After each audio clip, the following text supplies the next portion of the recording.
acts as the seed for the random number generator used by a particular function. This ensures that the specific operation, the data support, the initial parameters of the algorithm will be the same each time no interval with the same interval.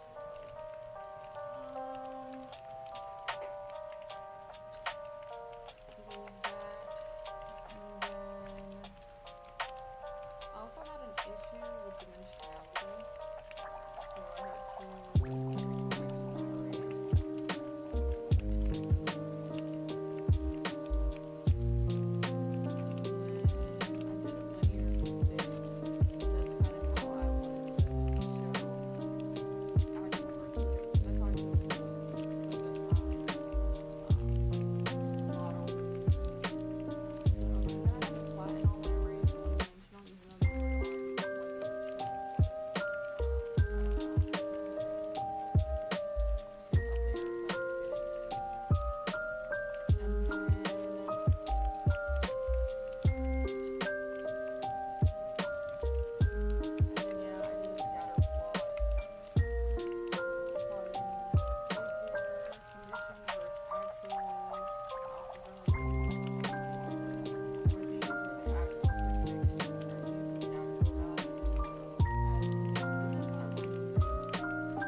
I feel like we knew that.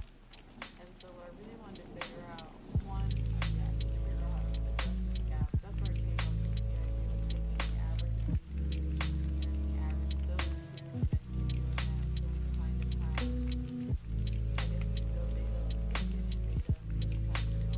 It's data based on our data, it's data data.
Predictions seem to be, yeah, like this one was actually pretty close. So this one was about sort of 50-ish dollars above what the actual value was.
But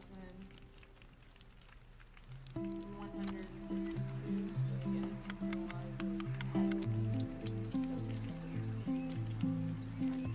oh wait, and that's pretty much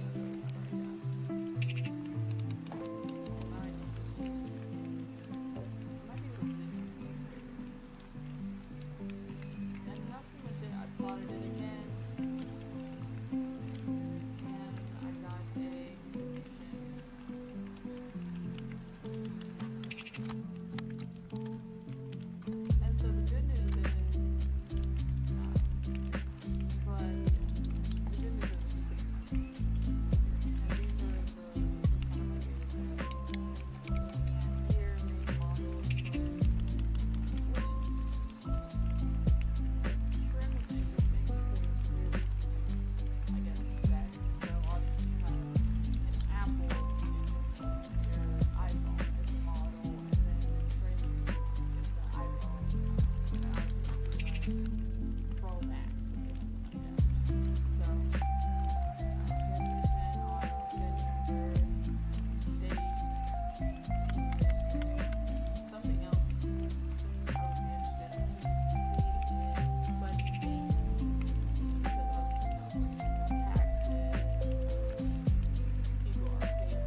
The following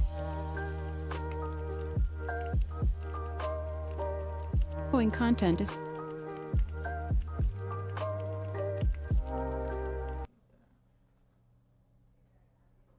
provided under a Creative Commons license. Your support will help MIT OpenCourseWare continue to offer high-quality educational resources for free. To make a donation or to view additional materials from hundreds of MIT courses, visit MIT OpenCourseWare at OC. I'm also gonna open up some windows. Actually, yeah, I am.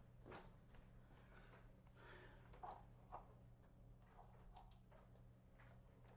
sugar.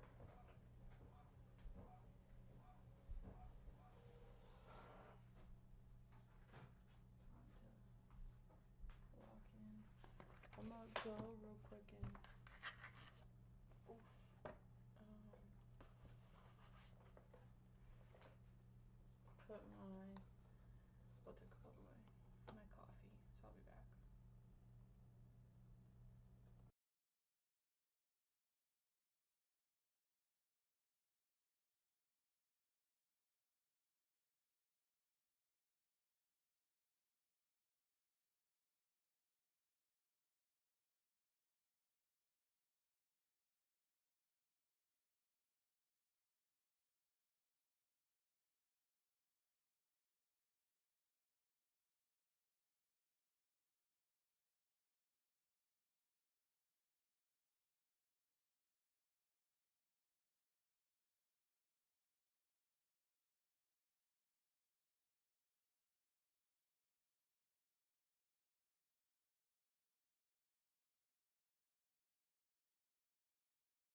cw.mit.edu. Okay, so this is the one and only review, you could say, of linear algebra. My website, I just think linear algebra is very important. You may have got that idea. And my website even has a little essay called Too Much Calculus, because I think it's crazy for all the US universities do this pretty much. You get semester after semester, differential calculus, integral calculus, ultimately differential equations. You run out of steam before the good stuff, or you run out of time. And anybody who computes, who's living in the real world, is using linear algebra. You're taking a differential equation, you're taking your model, making it discrete, and computing with matrices. I mean, that's, the world's digital now, not analog. So I hope it's okay to start the course with linear algebra. And but many engineering curricula don't fully recognize that. And so if you haven't had a official course, linear algebra, stay with 18085. This is a good way to learn it. You're sort of learning what's important. So my review would be, and then this is, so future Wednesdays will be in our regular room for homework, review, questions of all kinds. And today, questions too. Shall I just fire away for the first half of the time to give you a sense of how I see the subject, or at least within that limited time? And then questions are totally welcome, always welcome, actually, right? So I'll just start right up. So essentially, linear algebra progresses starting with vectors to matrices,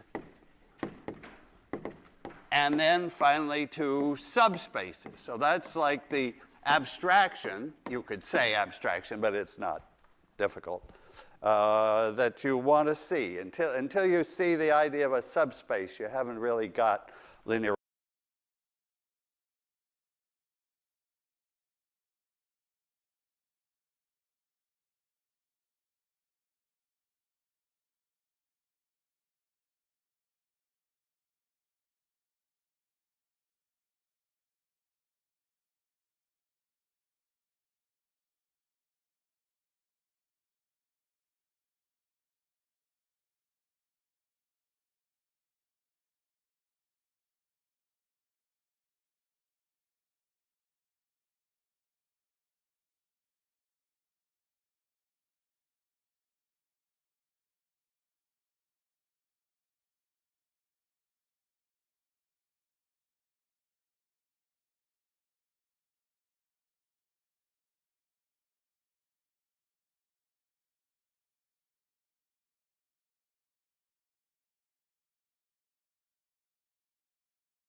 algebra.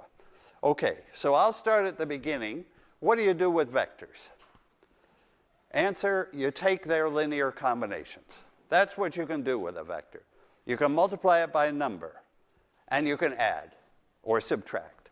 So that's the key operation. Suppose I have vectors u, v, and w. Let me take 3 of them. And so I can take their combinations. So some combination will be, say, some number times u plus some number times v plus some number times w. So these numbers are called scalars. So these would be called scalars.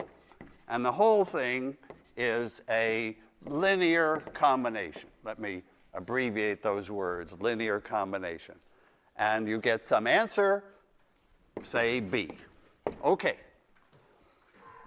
But let's pin it down, make this whole discussion specific. Yeah, I started a little early, I think, didn't I? Okay. So I'm going to take 3 vectors, u, v, and w, and take their combinations. So my u is going to be, they're carefully chosen, my u is going to be 1 minus 1, 0. And I'll take vectors in 3 dimensions. So that means their combinations will be in 3 dimensions. R3, 3-dimensional space. So that'll be u, and then v, let's take 0, I think, 1, and minus 1. Okay. Suppose I stopped there and took their linear combinations. It's very helpful to see a picture in 3-dimensional space. I mean, the great thing about linear algebra, it moves into n-dimensional space, 10-dimensional, 100-dimensional, where we can't visualize, but yet our instinct is right if we just follow. So what's your instinct if I took those 2 vectors, and notice they're not on the same line. One isn't a multiple of the other. They go in different directions. If I took their combinations, x1 times u plus x2 times v. Oh, now let me push. This is a serious question. If I took all their combinations, so let me try to draw a little bit. Okay, I'm in 3-dimensional space, and u goes somewhere, maybe there, and v goes somewhere, maybe here.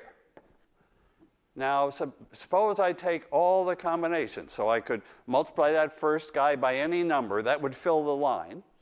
I can multiply that second guy, v, so this was u and this was v. I can multiply that by any number x2. That would fill its line.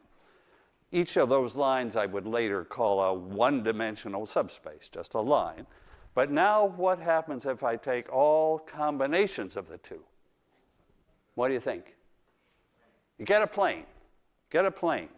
If I take anything on this line and anything on this line and add them up, you can see that I'm not going to fill 3D. But I'm going to fill a plane. And that maybe takes a little thinking. Then it becomes sort of, you see that that's what it has to be. Okay, now I'm going to have a third vector. Okay, my third vector will be 0, 0, 1.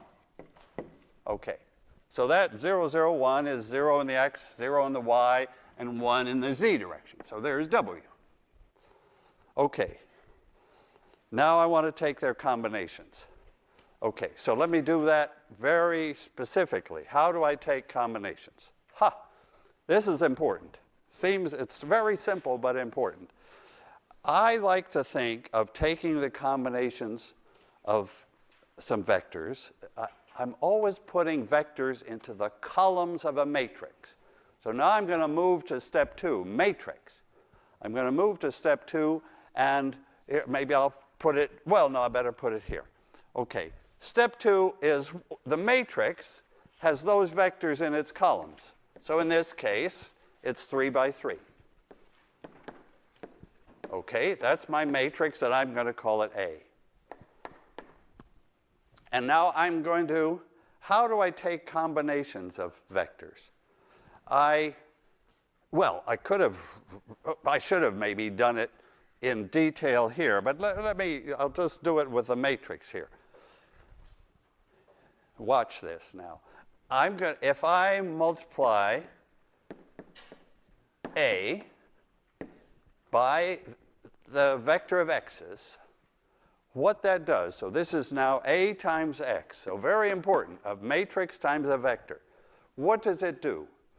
The output is just what I want. This is the output. It takes x1 times the first column plus x2 times the second plus x3 times the third. That's the way matrix multiplication works by columns.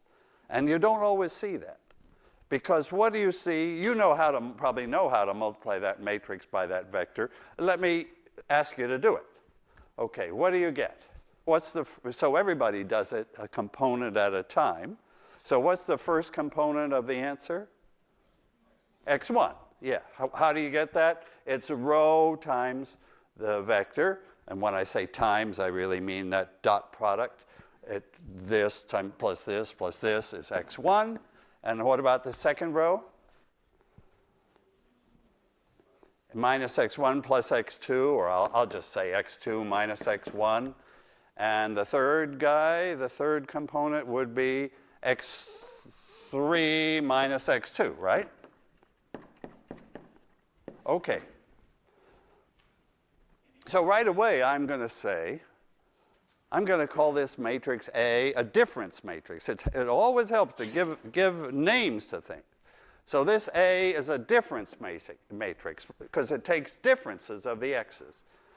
And I would even say a first difference matrix because it's just the straightforward difference, and we'll see second differences in class Friday. Okay, so that's what A does, but you remember my first point was that when a matrix multiplies, give names to things. So this A is a difference matrix because it takes differences of the x's. And I would even say a first difference matrix because it's just the straightforward difference, and we'll see second differences in class Friday. Okay, so that's what A does, but you remember my first point was that when a matrix multiplies a vector, the result is a combination of the columns. And that's not always, because see, I'm looking at the picture not just by numbers. You know, with numbers, I'm just doing this stuff. But now I'm stepping back a little bit and saying I'm combining, it's this vector times x1. That vector times x1 plus this vector times x2 plus that one times x3 added together gives me this. Nothing complicated here. It's just look at it by vectors also. Okay, now suppose, it's a little interesting already. Here we multiplied these vectors by numbers, x1, x2, x3. That was our thinking here. Now our thinking here is we've switched slightly. Now I'm multiplying the matrix times the numbers in X. Just a slight switch. Multiply the matrix times the numbers, and I get some answer B, which is this. This is B. Okay. Okay, and of course I can do a specific example, like suppose I take, I could take the squares to be in X. So suppose I take A times the first three squares, 1, 4, 9. What answer would I get? Just to keep it clear that we're very specific here. So what would be the output B? I think of this as the input, the 1, 4, 9, the x's now. The machine is a multiply by A, and here's the output. And what would be the output? What numbers am I going to get there? Yeah. 1, 3 something? 1, 3, 5. Which is actually a little neat, that you find the differences of the squares are the odd numbers. That appealed to me in school somehow. And that was already a bad sign, right? This dumb kid notices that you take differences of squares, you get odd numbers. Right, whatever. Okay, so now is a big step. This was the forward direction, right? Input, and there's the output. But now the reality, that's easy and important, but the more deep problem is, what if I give you B and ask for X? So again, we're switching the direction here. Okay, we're solving an equation now, or three equations and three unknowns, AX equal B. So if I give you this B, can you get X? Okay, how do you solve three equations? So it's just we're looking backwards.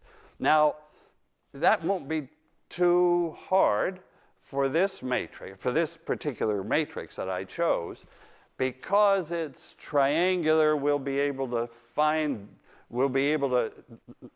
go backwards. So let me do that. Let me take B to B.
it's a vector. It's got 3 components. And now I'm going to go backwards to find x. Or we will. Okay. So do you see the 3 equations? Here they are. x1 is b1. This is b2. That difference is b3. Those are my 3 equations. 3 unknown x's, 3 known right-hand sides. Or I think of it as A times x as a matrix times x giving a vector b. What's the answer? Okay, as I said, we're going to be able to do this. We're going to be able to solve this system easily because it's already triangular. And it's actually lower triangular. So that means we'll start from the top. So the answers, the solution, will be what? Let's make room for it. x1, x2, and x3 I want to find. And what's the answer? Can we just go from top to bottom now? What's x1? B1. Great. What's x2? So x2 minus x1. These are my equations. So what's x2 minus x1? Well, it's b2. So what is x2? b1 plus b2, right? And what's what's x3? What do we need there for x3? So I'm looking at the third equation. That'll determine x3. When I see it this way, I see those 1s, and I see it multiplying x3. And what do I get? Yeah, so x3 minus this guy is b3, so I have to add in another b3, right? I'm doing sort of substitution down as I go. Once I learned that x1 was b1, I used it there to find x2, and now I'll use x2 to find x3. And what do I get again? x3 is, put the x2 over there. I think it's, you've got it, b1 plus b2 plus b3. Okay. So that's the solution.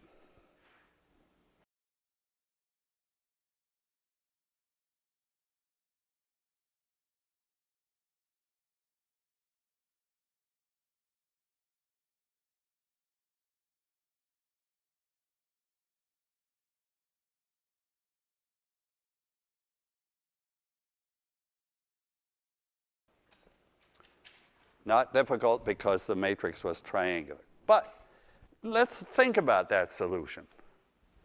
That solution is a matrix times B. When you look at that, so this is like a good early step in linear algebra. When I look at that, I see a matrix multiplying B. I mean, we take that step up to seeing a matrix. And you can just read it off. So let me say, what's the matrix there that's multiplying B to give that answer? Remember, the columns of this matrix, well, I don't know how you want to read it off, but one way is to think the columns of that matrix are multiplying B1, B2, and B3 to give this. So what's the first column of the matrix? It's whatever I'm reading off the coefficients really of B1 here, 1, 1, 1.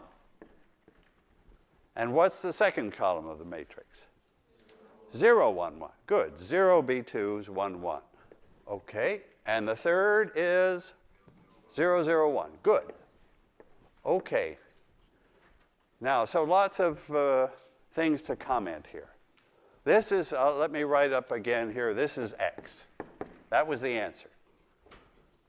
X, it's a matrix times B. And what's the name of that matrix? It's the inverse matrix.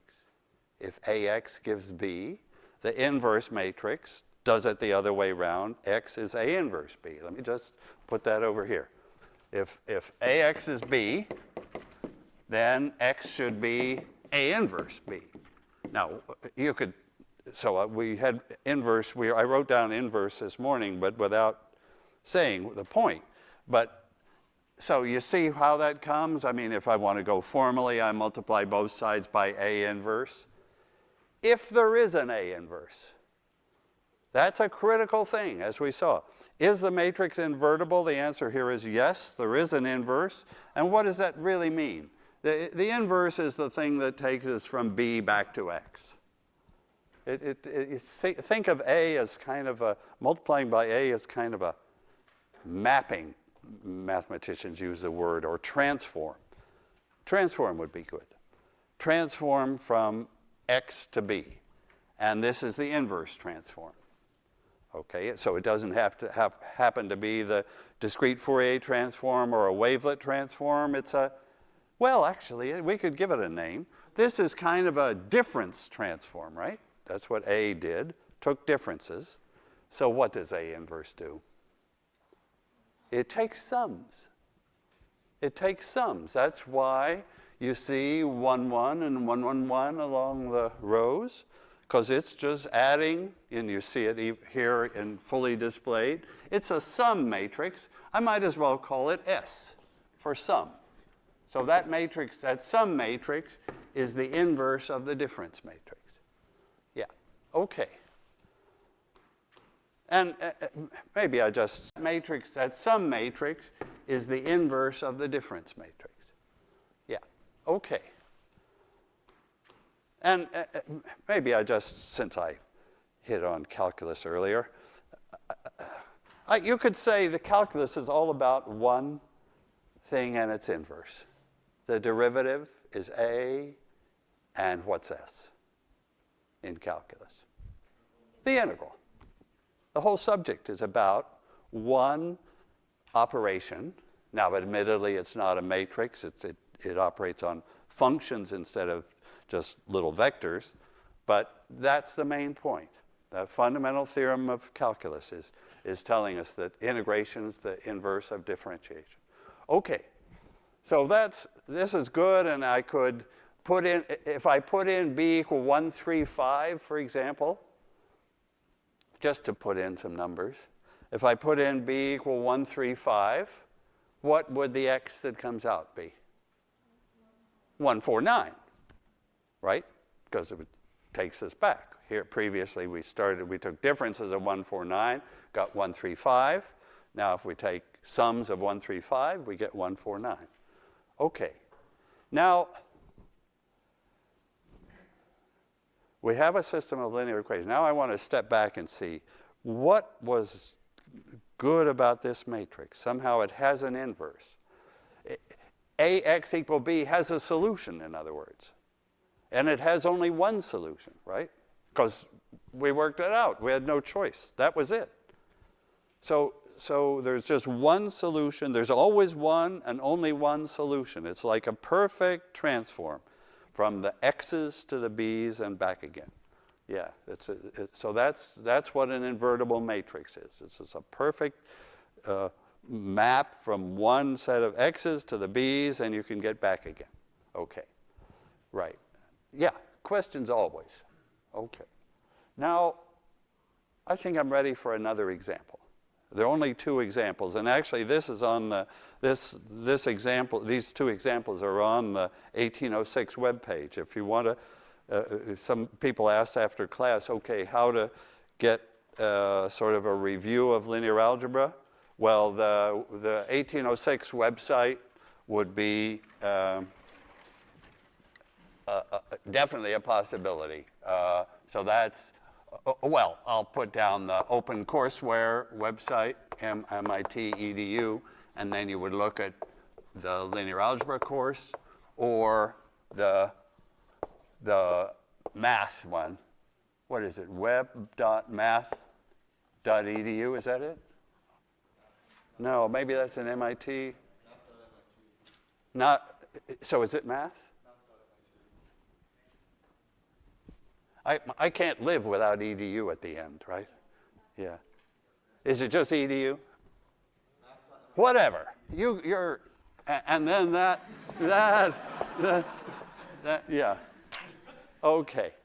So that website has, well, all the old exams you could ever want, if you wanted any.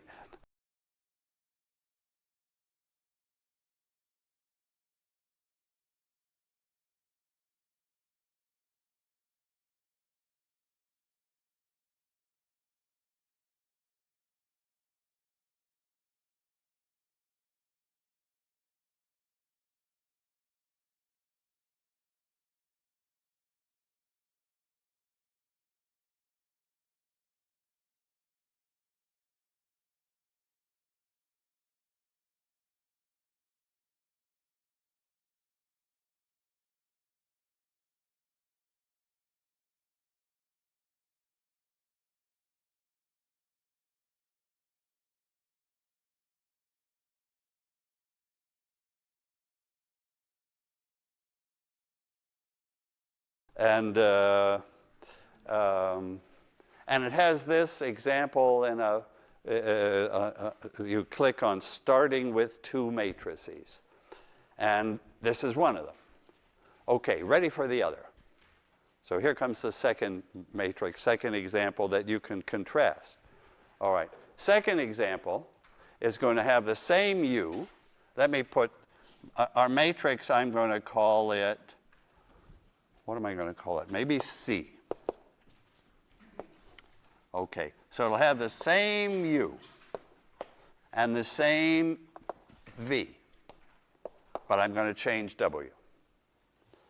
And that's going to make all the difference. My W, I'm going to make that into W. Okay. So now I have three vectors. I can take their combinations. I can look at the equation Cx equal B. I can try to solve it, all the normal stuff with those combinations of those three vectors. Okay. So, and we'll see a difference. Okay. So now what happens if I do, can I even like do just a little erase to deal with C now? How does C differ?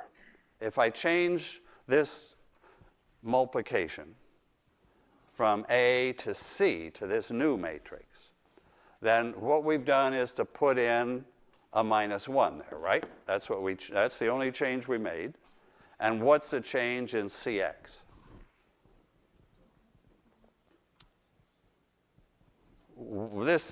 I've changed the first row, so I'm going to change the first row of the answer to what? x1 minus x3. Okay. So you could say again, as I said this morning, you've sort of changed the boundary condition maybe. You've made this difference equation somehow circular. That's why I'm using that letter C. Yeah? C is different on the two boards. Do you want it on the... Is it different? W vector. Oh, yes. I didn't get it right here. Thank you. Thank you very much. Absolutely. I mean, that would have been another matrix that we could think about, but it wouldn't have made the point I wanted. So thanks. That's absolutely great. So so now it's correct here, and this is correct. And I can look at equations, but can I solve them? Can I solve them?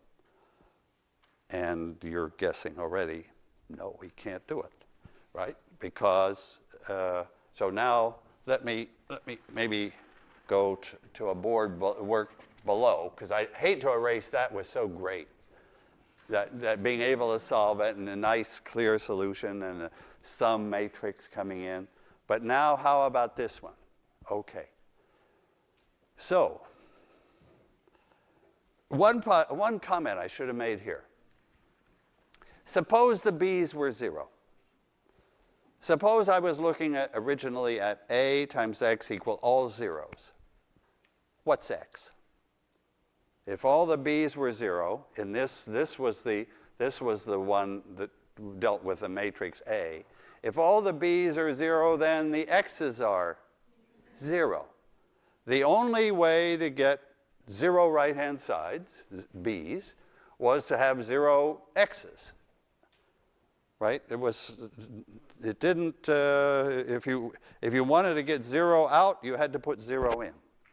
Well, you can always put 0 in and get 0 out, but here you can put other vectors in and get 0 out. So I want to say there's a solution with zeros out, coming out of C, but some non-zeros going in. And of course, we know from this morning that that's a signal that it's a different sort of matrix. There won't be an inverse. We've got questions. Now, tell me all the solutions. All the solutions. So actually, not just one. Well, you could tell me one. Tell me one first. 1, 1, 1. Okay. And now tell me all. C, C, C, yeah. That whole line through 1, 1, 1. And that would be normal. So this is a line of solutions, right? A line of solutions. I think of 1, 1, 1 as in some solution space, and then all multiples, that whole line. Later, I would say it's a subspace. When I say what that word subspace means, it's just this linear algebra has done its job beyond just 1, 1, 1. Okay, so, and again, it's just, it's this fact of if we only know the differences, yeah, you can see different ways that this has got problems. So that's C times X. Now, one way to see a problem is to say, oh, we can get the answer of all zeros by putting constants. All that's saying is, in words, the differences of a constant vector are all 0, right? That's all that happens. Another way to see a problem, if I had this system of equations, how would you see that there's a problem, and how would you see that there is sometimes an answer and even decide when? I don't know if you can take a quick look. If I had 3 equations, x1 minus x3 is b1, this equals b2, this equals b3, why, yeah, do you see something that I can do to the left sides that's important somehow? Suppose I add those left-hand sides. What do I get? So, and I'm allowed to do that, right? If I've got 3 equations, I'm allowed to add them. And I would get 0, if I add, I get 0 equals b adding, I have to add the right sides, of course, b1 plus b2 plus b3. That's, I hesitate to say a 4th equation because it's not independent of those 3. But it's a consequence of those 3. So actually, this is telling me when I could get an answer and when I couldn't. If I get 0 on the left side, I have to have 0 on the right side or I'm lost. So I could actually solve this when b1 plus b2 plus b3 is 0. That would be, now, so I've taken a step there. I've said that, okay, we're in trouble often. But in case the right side adds up to 0, then we're not. And if you'll allow me to jump to a mechanical meaning of this, if these were springs or something, masses, and these were forces on them, so I'm solving for displacements of masses that we'll see very soon, and these are forces, what I'm saying is, what that equation is saying is, because they're sort of cyclical, it's somehow saying that if the forces add up to 0, if the resultant force is 0, then you're okay. The springs and masses don't like take off or start spinning or whatever. So there's a physical meaning for that condition that it's okay provided if the b's add up to 0. But of course, if the b's don't add up to 0, we're lost.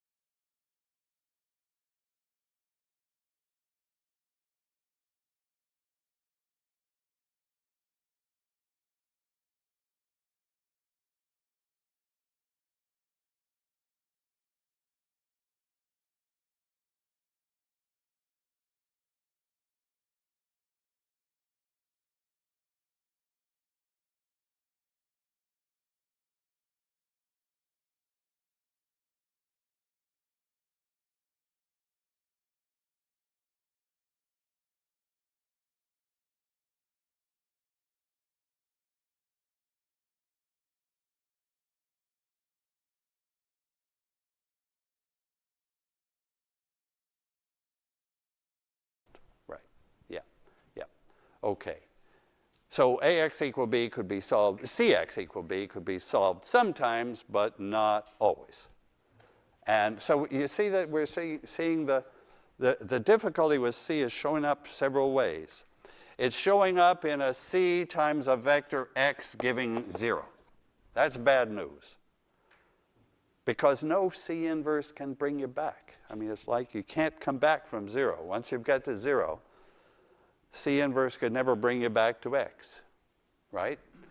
A took x into B up there, and then A inverse brought back x. But here, there's no way to bring back that x, because I can't multiply 0 by anything and get back to x. So that's why I see it's got troubles here. Here I see it's got troubles because if I add the left sides, I get 0. And therefore, the right sides must add to 0. So you've got trouble several ways. Oh, let's see another way. Let's see geometrically why we're in trouble. Okay, so let me draw a picture to go with that picture. So there's three-dimensional space. I didn't change U. I didn't change V, but I changed W to -1. What does that mean? -1 sort of going this way maybe. 0, 1 is the Z direction. Somehow I changed it to there. So this is W star, maybe a different W. This is the W that gave me problems. What's the problem how does the picture show the problem? Oh, I'm not, yeah. I don't, what's the problem with those three vectors, those three columns of C? And why are they? Yeah. They're in the same plane. They're in the same plane. W star gave us nothing new. We had the combinations of U and V made a plane, and W star happened to fall in that plane. So this is a plane here somehow, and goes through the origin, of course. What is that plane? This is all combinations of U, V, and the third guy, W star. Right, is a plane. And I drew a triangle, but of course I should draw the plane goes out to infinity. But the point is there are lots of B's, lots of right-hand sides not on that plane. Okay, now what would, if I drew all combinations of U, V, W, the original W, what have I got? So let me bring that picture back for a moment. If I took all combinations of those, does W lie in the plane of U and V? No, right? I would call it independent. These three vectors are independent. These three, U, V, and W star, I would call dependent, because the third guy was a combination of the first two. Okay, so yeah, tell me, what do I get now? So now you're really up to 3D. What do you get if you take all combinations of U, V, and W? Say it again. The whole space. All combinations, if taking all combinations of U, V, W give you the whole space. Why is that? Well, we just showed when it was A, we showed that we could get every B. We wanted the combination that gave B, and we found it. So at the beginning, when we were working with UVW, we found, and this was the shorthand here. This said find a combination to give B, and this says that combination will work, and we wrote out what X was. Now, what's the difference? Okay, here. So those were dependent. Those were those were independent. I would even call those three vectors a basis for three-dimensional space. That word basis is a big deal. So a basis for five-dimensional space is five vectors that are independent. That's one way to say it. The second way to say it would be their combinations give the whole 5-dimensional space. A third way to say it, see if you can finish this sentence. This is for the independent, the good guys. If I put those 5 vectors into a 5 by 5 matrix, that matrix will be invertible. That matrix will be invertible. So an invertible matrix is one with a basis sitting in its columns. It's a transform that has an inverse transform. This matrix is not invertible. Those 3 vectors are not a basis. Their combinations are only in a plane. By the way, a plane is a subspace. So a plane would be a typical subspace. You know, it's like it filled it out. You took all the combinations, you did your job, but in that case, the whole space would count as a subspace too. That's the way you get subspaces, by taking all combinations. Okay, now I'm even going to push you one more step, and then this example is complete. Can you tell me, what vectors do you get? All combinations of u, v, w. Let me try to write something. This gives only a plane.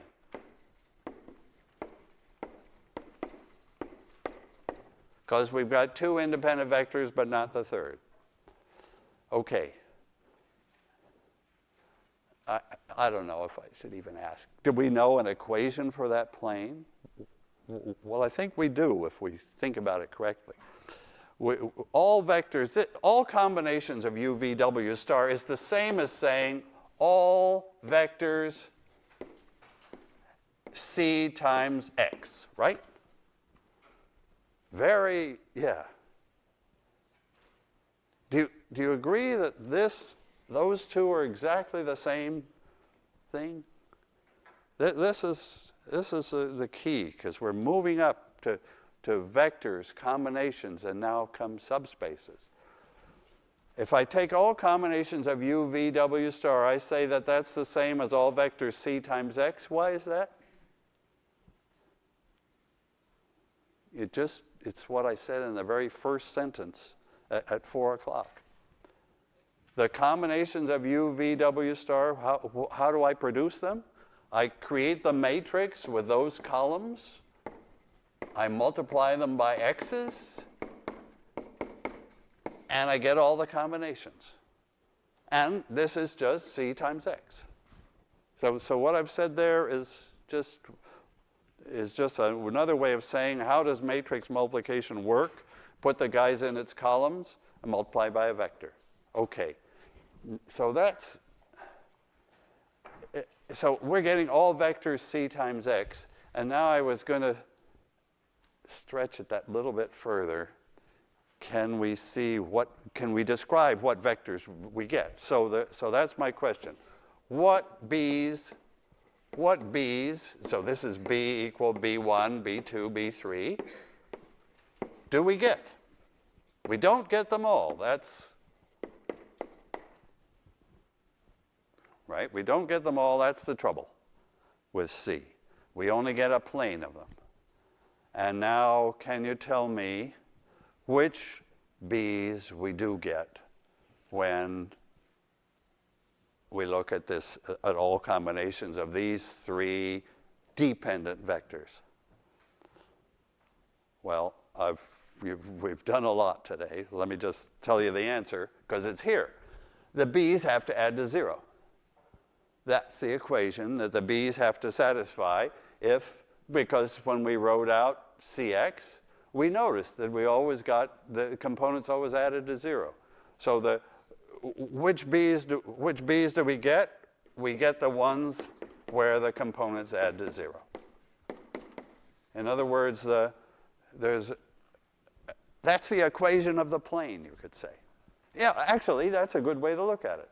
All these vectors are on the plane. Do the components of u add to 0? Look at u. Yes. Do the components of v add to 0? Yes, add them up. Do the components of w star, now that you fix it correctly for me, Do they add to 0? Yes, so all the combinations will add to 0. That's the plane. That's the plane. You see, there's so many different ways to see, and none of this is difficult, but it's coming fast because we're seeing the same thing in different languages. We're seeing it geometrically in a picture of a plane. We're seeing it as a combination of vectors. We're seeing it as a multiplication by a matrix. And we saw it sort of here by operation, operating and simplifying and getting the key fact out of the equations.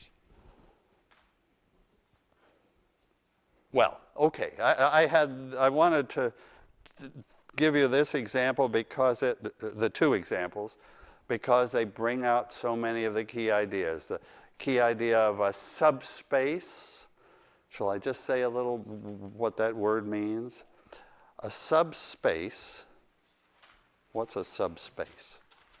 Well, what's a vector space, first of all? A vector space is a bunch of vectors, and the rule is you have to be able to take their combinations. That's what linear algebra does, takes combinations. So a vector space is one where you take all combinations. So, yeah. So if I only took like just this triangle, that would not be a subspace, because one combination would be 2u and it would be out of the triangle. So a subspace, just think of it as a plane. But then, of course, it could be in higher dimensions. You know, it could be a 7-dimensional subspace inside 15-dimensional space. And I don't know if you're good at visualizing that. I'm not. But it's never mind. You've got 7 vectors. You think, okay, their combinations give a 7-dimensional subspace. Each vector has 15 components. No problem. I mean, no problem for MATLAB, certainly. It's got, what, a matrix with 105 entries. It deals with that instantly. Okay, so a subspace is like a vector space inside a bigger one. That's why the prefix sub is there, right?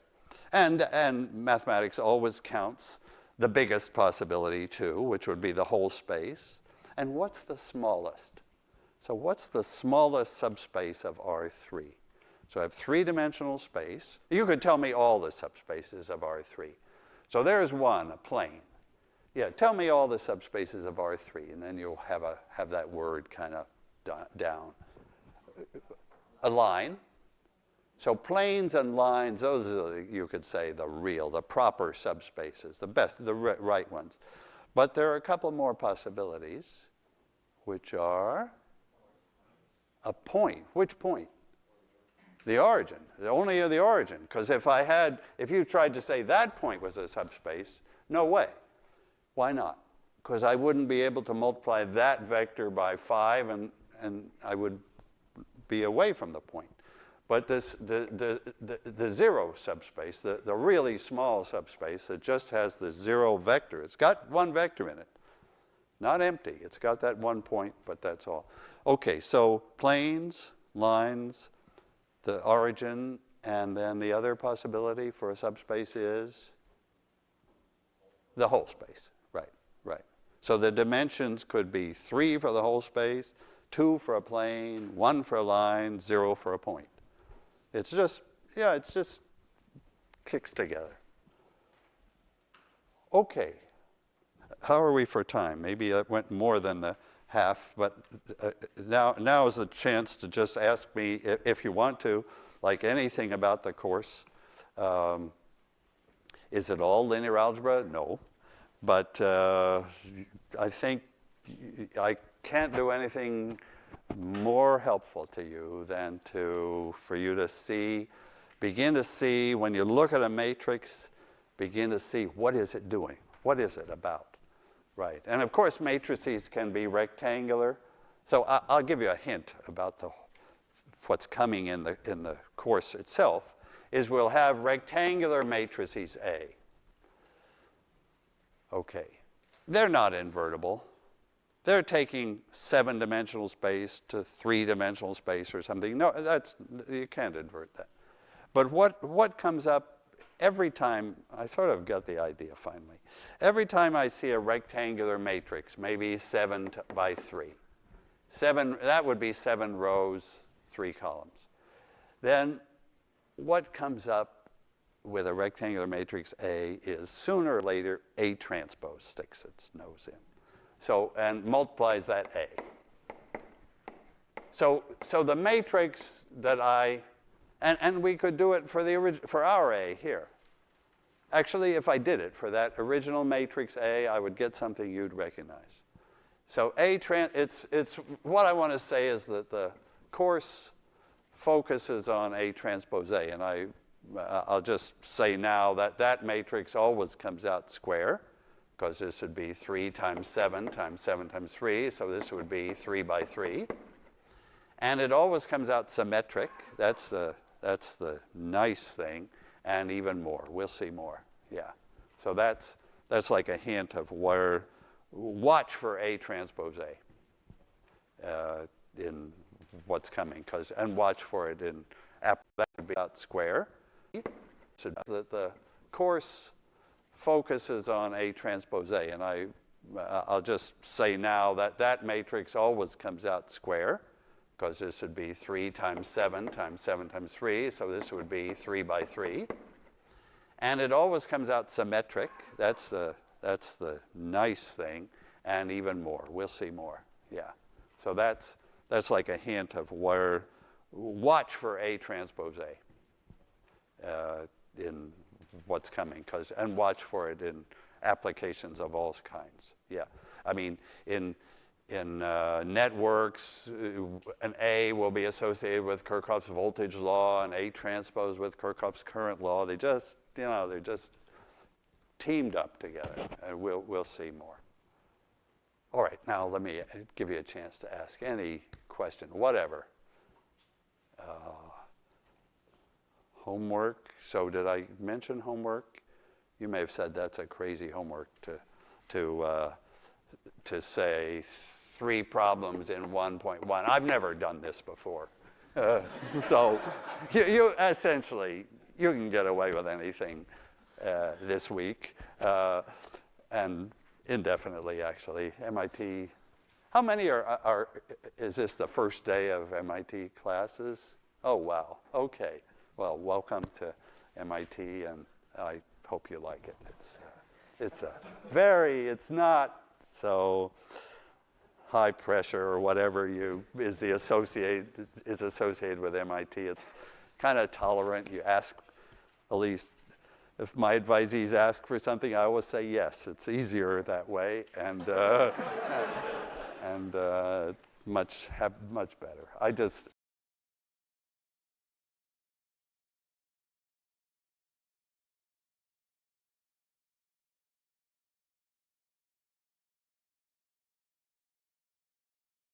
Welcome. Today's problem was actually appeared in a quiz. It appeared in quiz 1 in fall of 1999 as question 4. The problem puts the usual solve the following system upside down by saying we have some matrix, and we know that all the solutions to AX equals this vector here, 1, 4, 1, 1.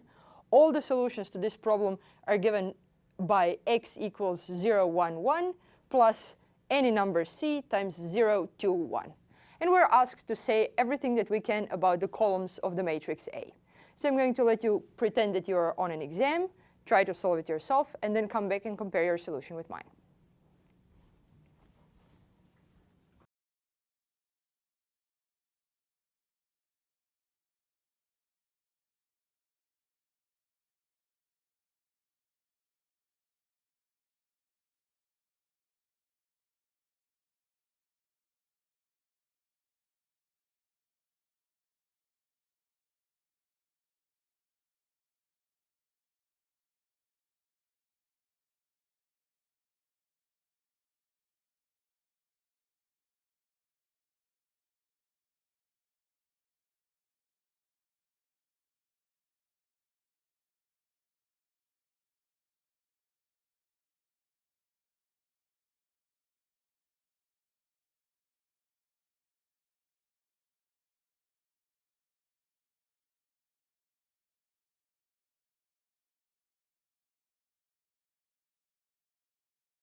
Okay, so I was gonna do the resuscitation video, but I already have it scheduled in my calendar for Thursdays is my resuscitation day. So I'm gonna stay consistent with that and not do this till tomorrow. What I am going to do though is prepare for today's. I'm probably, damn, it's already 1:30. Holy crap.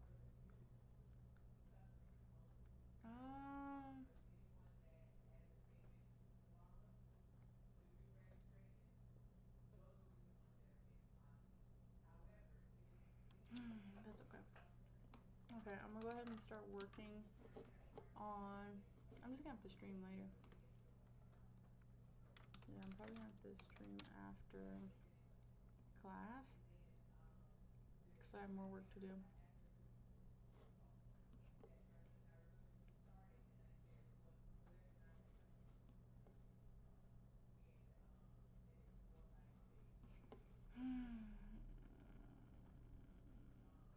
That's crazy. How time just flew like that. That's good. That's fine. I also need to go eat lunch. I think I'm gonna go get an acai bowl. So.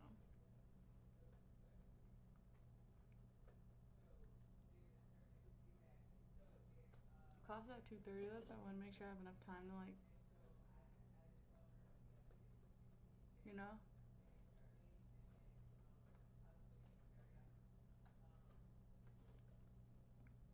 Like sit and eat my acai bowl. I have homework due today, which for some reason, I don't know, I didn't know. Actually, I did know. I can't stand, see, and I don't want to get in that habit of like doing homework the day it's due. I can't stand that. But here we are. Use integration formulas.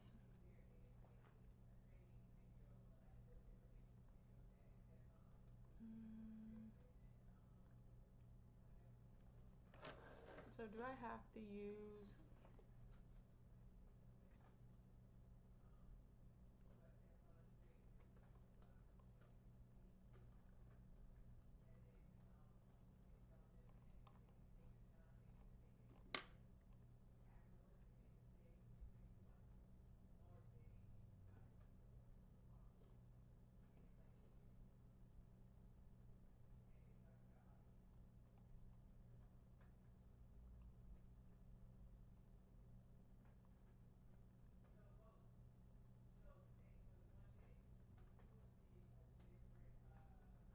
okay, no I don't. I could have sworn I did this though.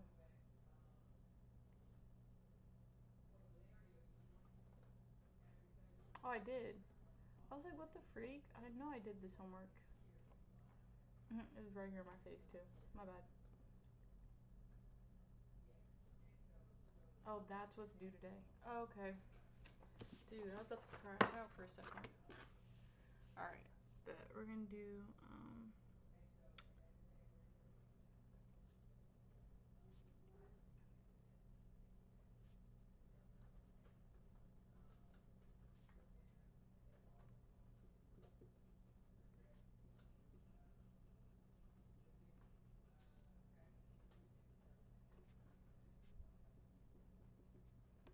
that's a very long title.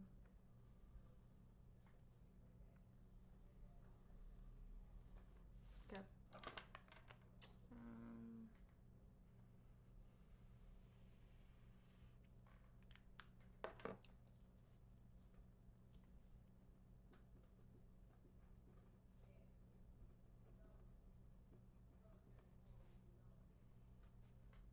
And the date is 07/2/25.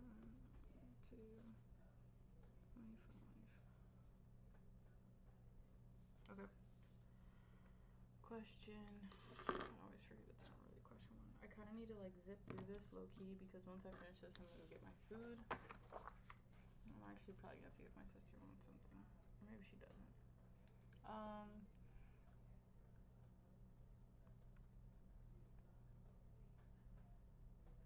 Yeah, I'm probably using USub.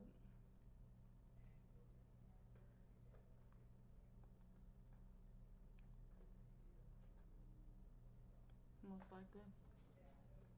Let me double check, like, yeah, because this is integration by parts, and this is trig. Okay, so we're just doing it with, okay, that's fine. So 3/28. So we have the integral of the natural log of x divided by x dx. Maybe we do u sub here. Oh yeah, it is u sub. Appropriate substitutions. So we'll have u equals something, derivative of u.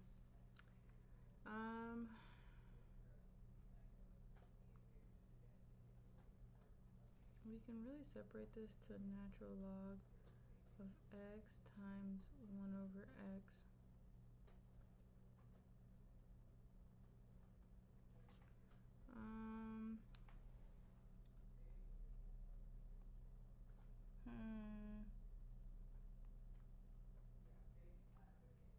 Are we still following Liate? If we're still following Liate, it should be log goes first, maybe. So then it would be the natural log of x, and the derivative is 1 over x times dx, which would mean dx is equal to du over 1 over x.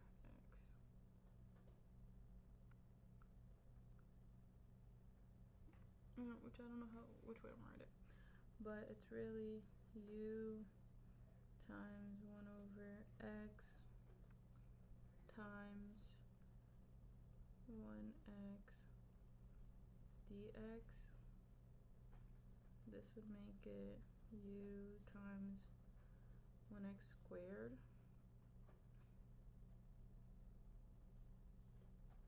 And then I'm assuming if we take the integral of u times 1x squared, we get u times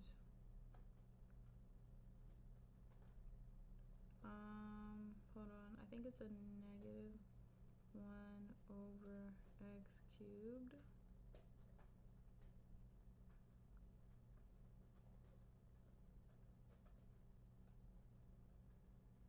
Wait.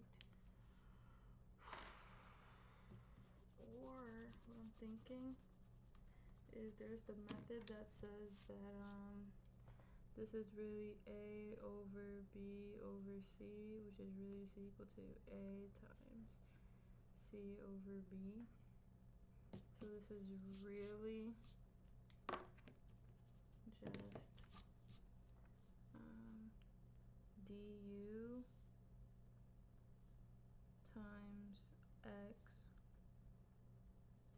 and that would give 1, so then this would be u times du, which would just be natural log of x plus c. But I don't know.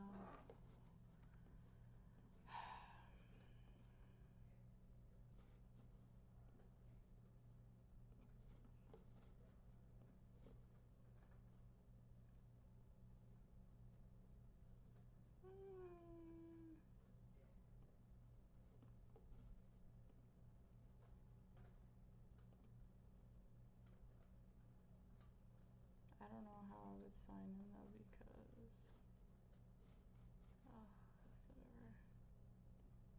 Because I have a class, but it's whatever.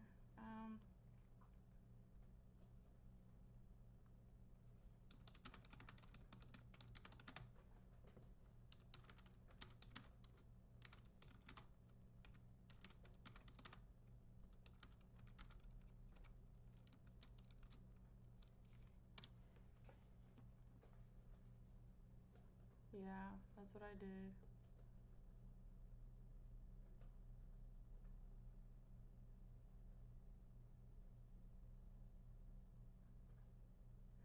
I forgot to take the integral. So once I canceled these out, damn it. I was supposed to take the integral of u times du, which would have been u squared over u plus c, which would have been natural log of u squared plus c over 2. Our natural log of x. What the freak is going on? But yeah, that's what it would have been. Okay, now I know. I gotta remember to stop doing that though. Like, what the hell? I think this one should be better. I'm gonna put it down here. 329. Taking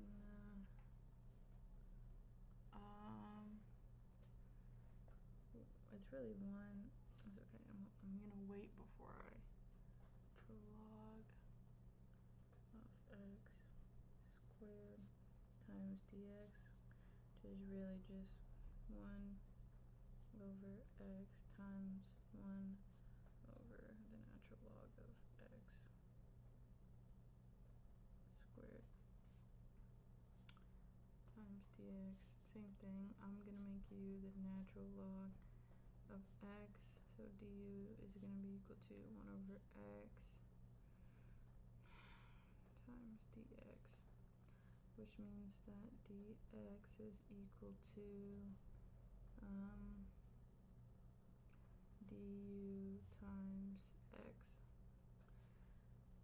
So now we have the integral of 1 over x times basically 1 over u squared times du times x. Those x's will cancel out, so we really get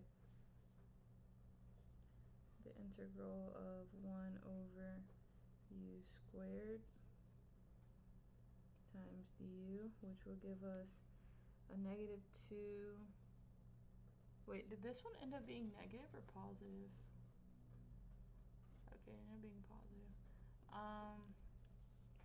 So then we end up bringing the u to the negative 2. Then we get a plus 1. That's a negative 2. So then we get a u to the negative 2 plus 1. So then we should get just a natural log of u plus c, which is really natural log of x plus c over 1. Okay. So it really should be 1 over natural log of v.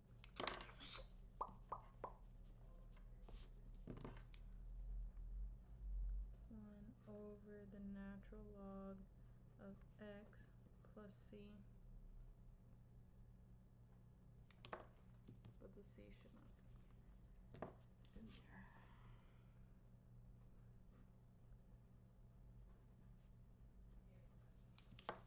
Okay, that's my answer for that one.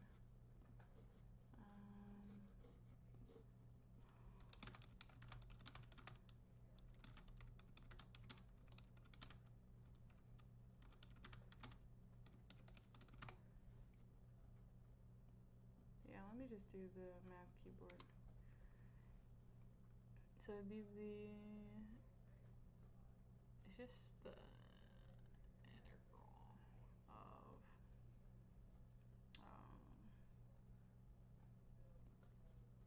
it's 1x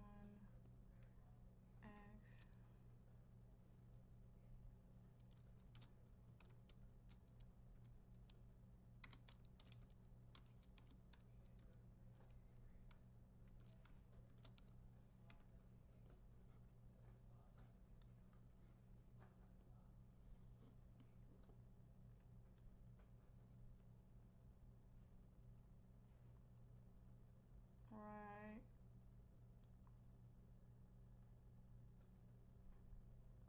How is this one negative? I was literally just saying that to myself.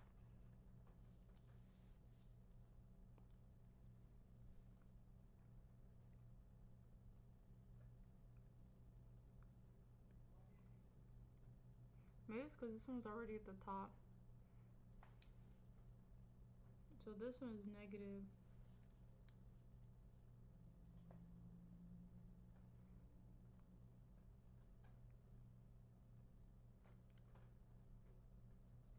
That makes sense because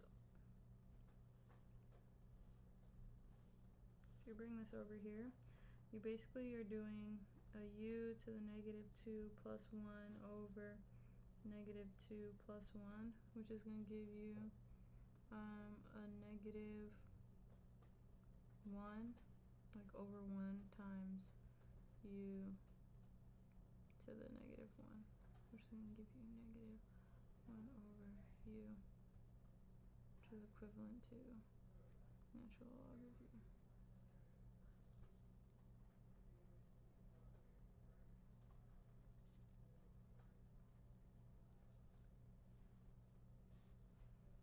This is the answer. Make sure I do that here too.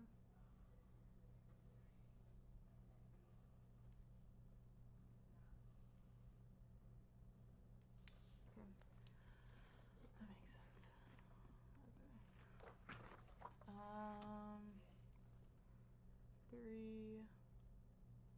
Okay. 337.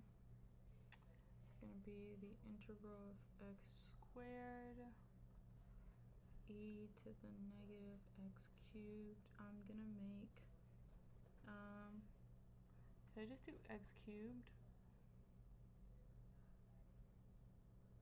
I'm gonna take the whole negative x cubed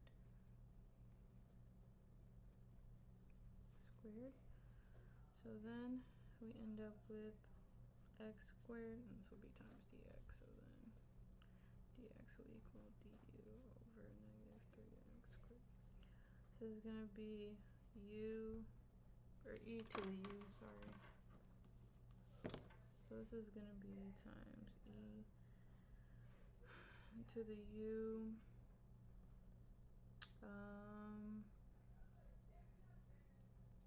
times du divided by a negative 3x squared. That and that will cancel out, so then we just get, we gotta take the integral e to the u,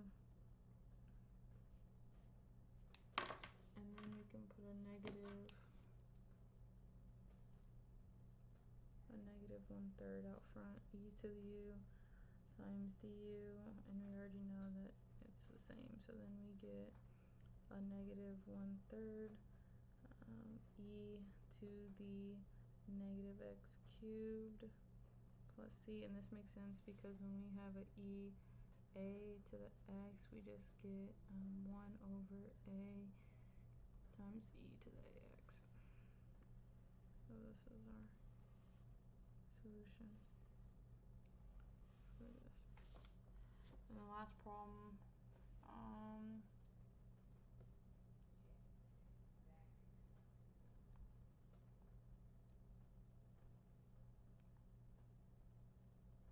okay, last problem shouldn't be bad.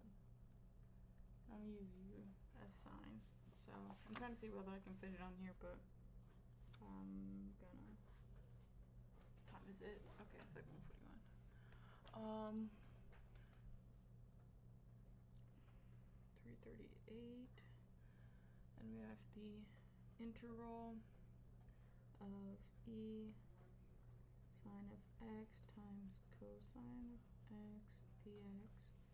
U is going to be equal to sine of x du cosine of x, and then times dx, and then basically dx is equal to du divided by cosine of x. Now I gotta write really small. So then this ends up being the integral e to the u times cosine of x times du over cosine of x. These both cancel out, and then we end up with the e to the u times du, and we know the integral of e to the power of anything. Yeah, I think it'll just stay But see, I'm tempted to no, because there's no constant in front. Yeah, so then our answer is really just e sine of x plus c.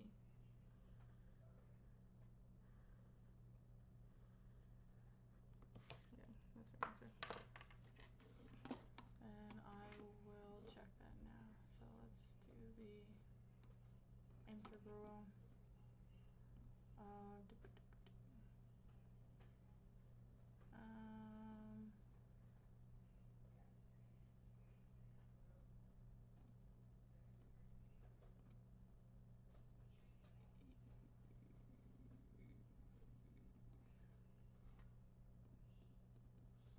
oh, here it is, sorry. E to the power of, oh wait, no. Oh, I could just do it like this. To the power of sine of x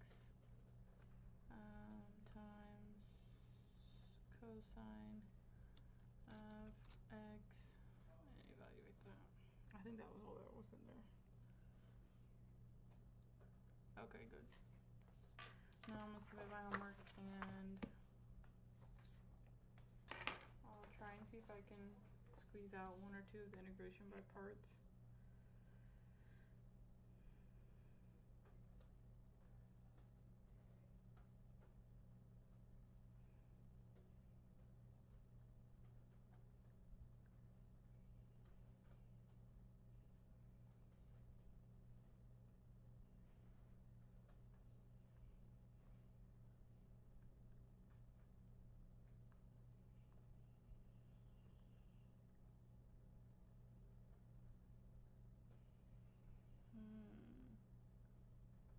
Okay, that's interesting.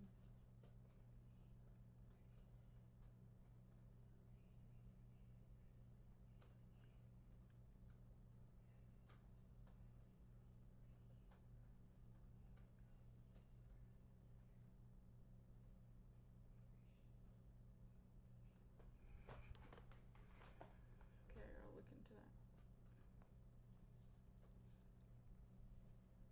And scan it. Scan my homework.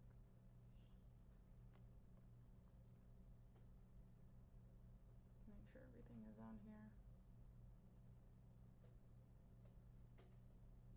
Okay. Put my canvas to, I think this is 1.6. Submit. Okay.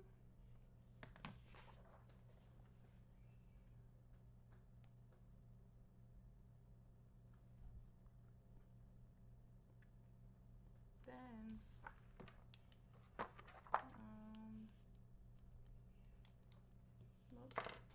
let's look into integration by parts since I understand it a lot better now.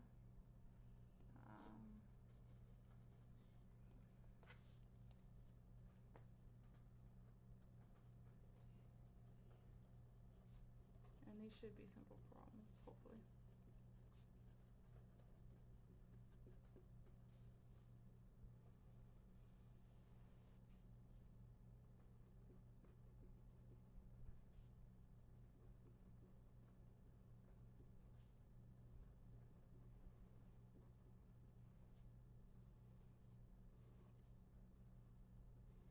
Okay. All right, let's see. So number 14 is the integral of x times cosine 3x dx. So we're going to need a u, a du, a v, and a dv. If we follow Liate,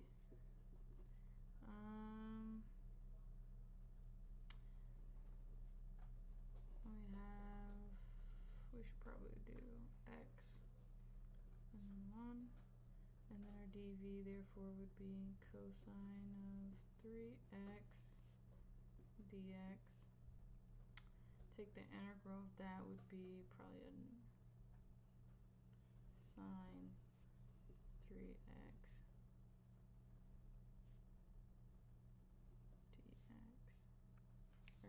would just be sine, because there's no derivative being taken. We could probably do tabular methods, so plus, minus, and we're taking the derivative of x, it's going to be 1, and then it'll be 0. So we have our sine, our derivative, and we have our integral. So we started off with cosine, so we have sine, a cosine, negative sine, a negative sine is a cosine, so a positive sine is a negative cosine of x, and then we just go like this.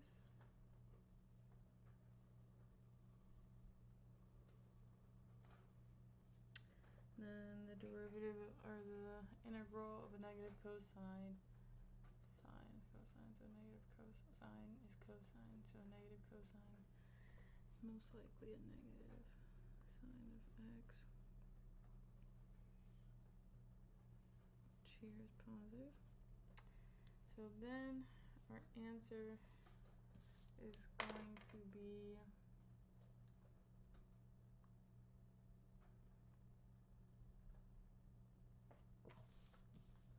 I think it's like x times cosine of 3x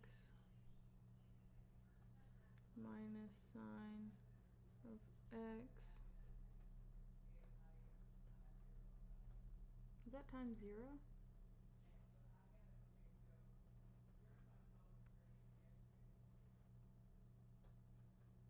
Yeah, I did it wrong. Because it's supposed to be x times sine of 3x.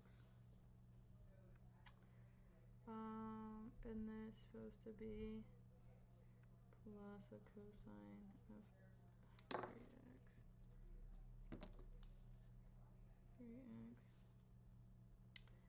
And then that might be, what's it called, a 0.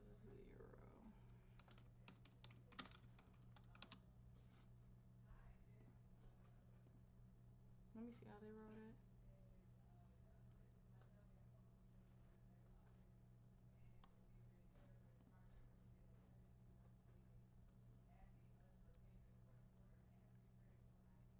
Yeah, but when it's a 0, oh, we don't put anything for when it's a 0?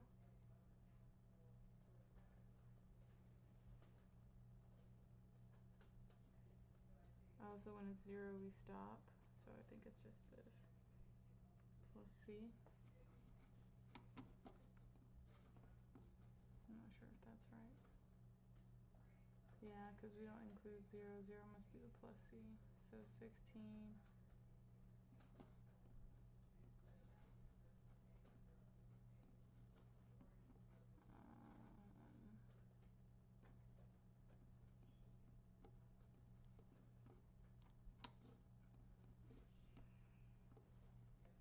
I'm just going to enter it in here and see what they give me.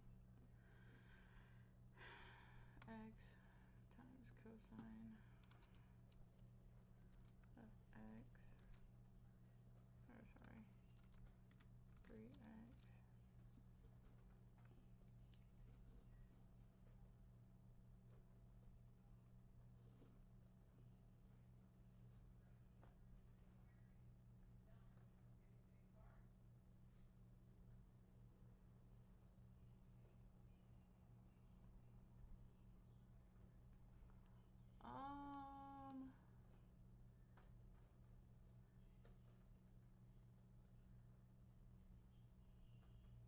oh, dv is equal to cosine of 3x, so v is equal to,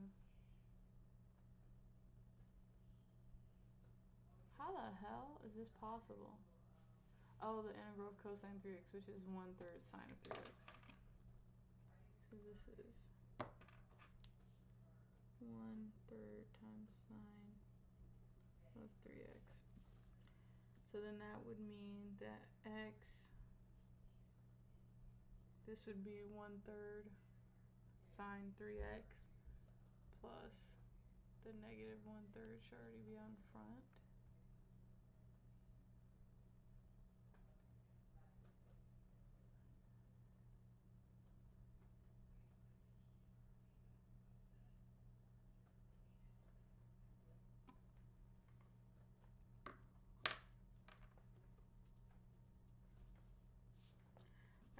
understand, but not exactly.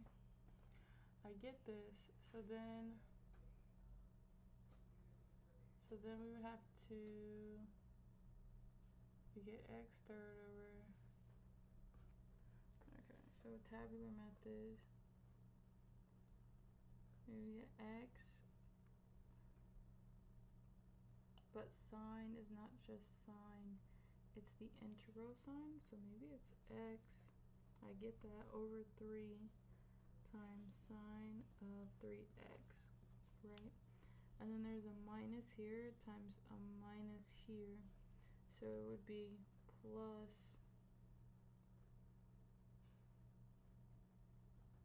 another cosine of 3x, because the integral of sine of 3x is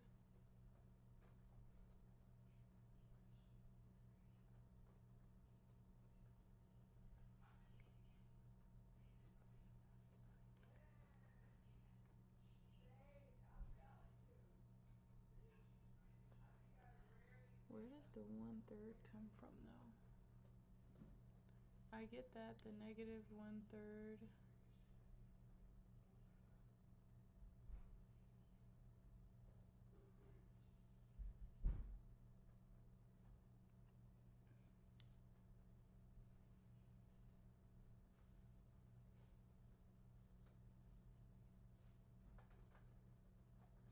yeah, I don't like tabular. I'm just gonna restart this. I'm just gonna do it the way that I think it should be. I'm not gonna say I don't like tabular, but she just didn't. She didn't work this time. Not for that. So I'm gonna put it in the form. Where's my note card with the form on it? Gone. Okay. So what's the form? So we take this of x. I'm just gonna highlight it like this. U, which is x, times dv, which is cosine. Oh, it's the original. That's right. Times dx, which is equal to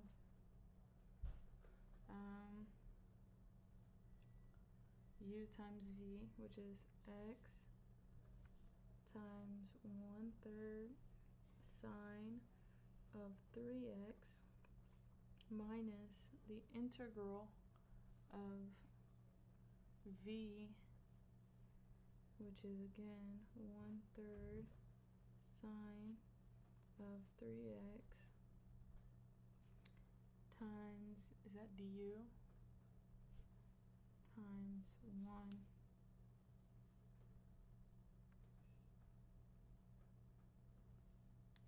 Yep, so I have all that. So then we take the integral of sine 3x.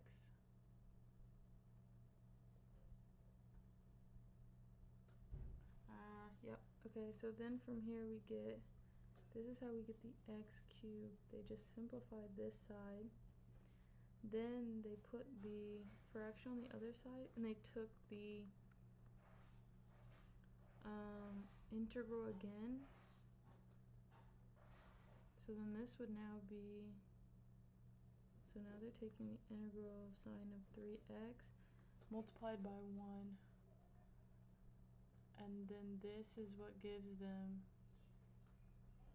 because now we've gone from x to 1 to now this next integral would be technically 0. So now we get x cubed sine of 3x minus 1/3 times, this should now be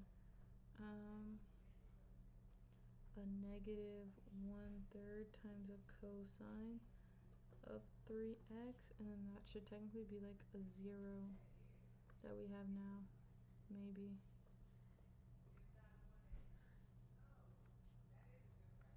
So then we end up with x cubed sine of 3x minus, or plus 1/9, because, or is that minus 1/9? Nope, it is plus 1/9 because those are both subtraction, with a cosine of 3x plus c.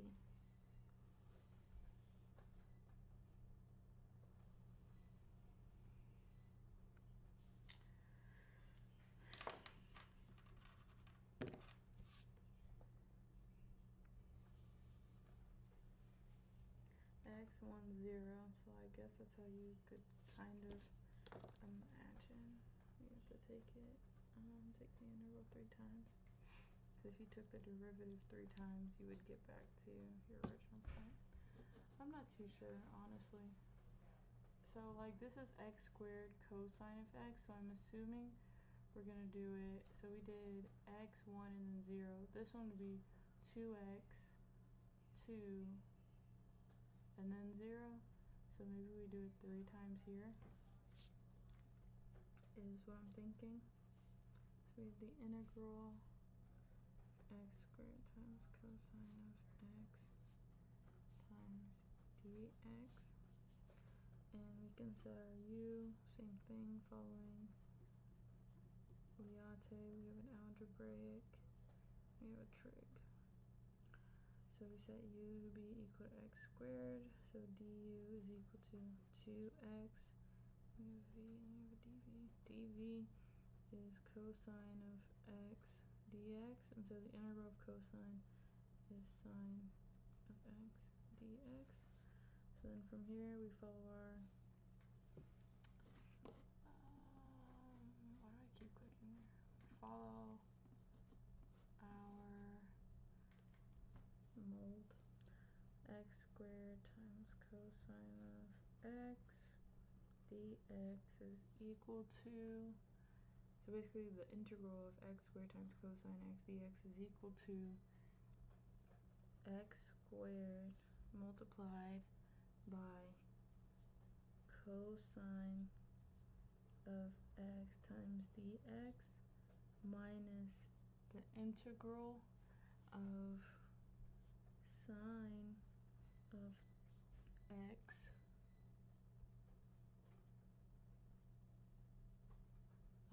times 2x times dx.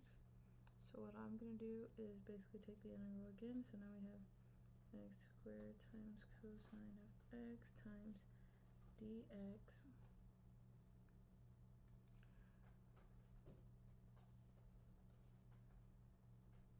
minus integral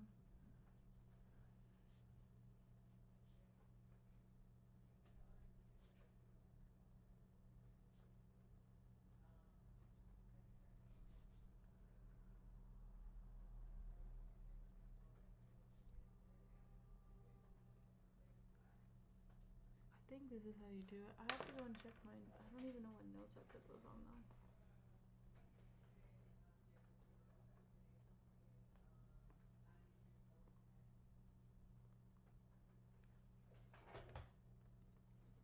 Because what's in the front stays like that.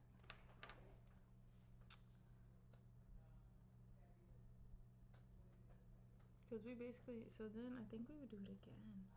X squared times cosine of x. I'm going to take out the dx now, minus the integral of sine of x times 2x minus the integral of a negative cosine of x times 2 dx minus the integral. Sine is cosine, cosine is a negative sign, so positive sign. Sine of x dx. I think that's the solution. So now it's x squared cosine of x minus sine of x times 2x plus cosine of x. I could put it at the front. So I could do plus 2 times cosine of x minus sine of x plus c. If I get this right, I'm really gonna treat myself, man. So x squared times a cosine of x. Okay, let me make sure I got everything right from the u to dv. So u is definitely x squared. dv, or dv was cosine of x, so then that made v sine of x. So v should have been just sine of x. I have to remember that. Okay.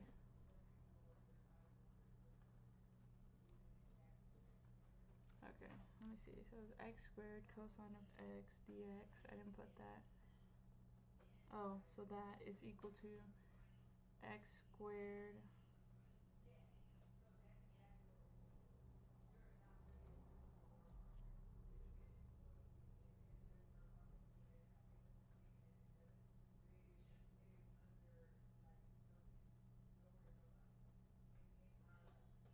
I'm confuzzled. Hold on.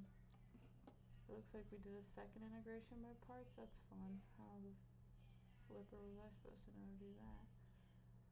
Okay, so then we get this. I think this is where I was at when I was here. So x squared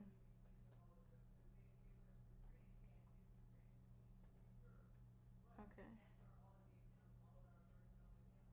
Wait, did I forgot dv? Because it should be the integral of u times dv is equal to the integral of u times v. What's up here? Grrr. What the freak? Hold on, let me see what I got before I start erasing stuff because I'm mad. Negative x cosine of x.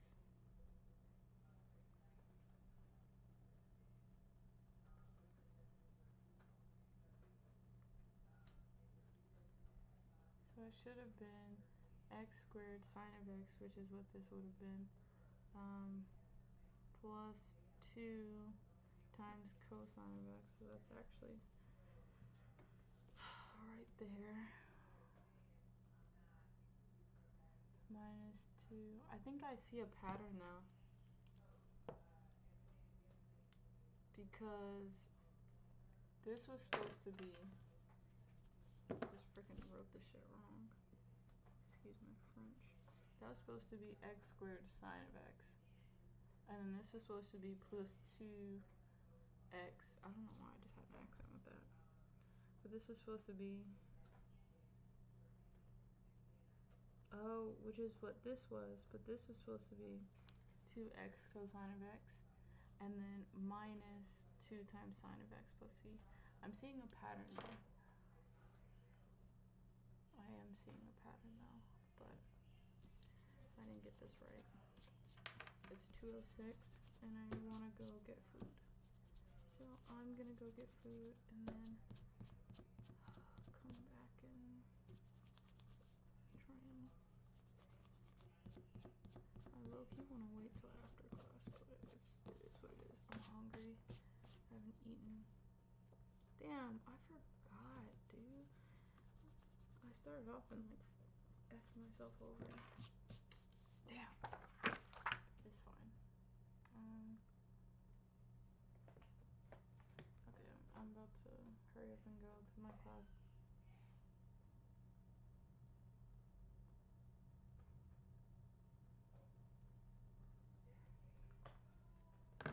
Starts.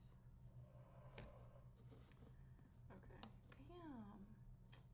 That low-key pissed me off. How did they know to do a second integration by parts?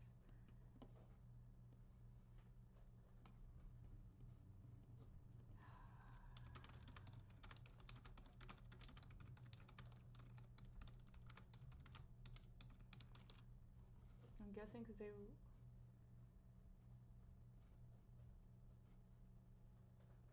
Now you're left with 2x sine of x ds. It's still a product of a polynomial and a trigonometric function. Polynomial trig function, which is the same type of, oh, polynomial. trig just with lower power of x. Whenever you have an integral in the form of x to the n f of x, you use integration by parts with u equaling x to the n. You reduce the power by 1 each time you keep reading the into until the power of x is 0.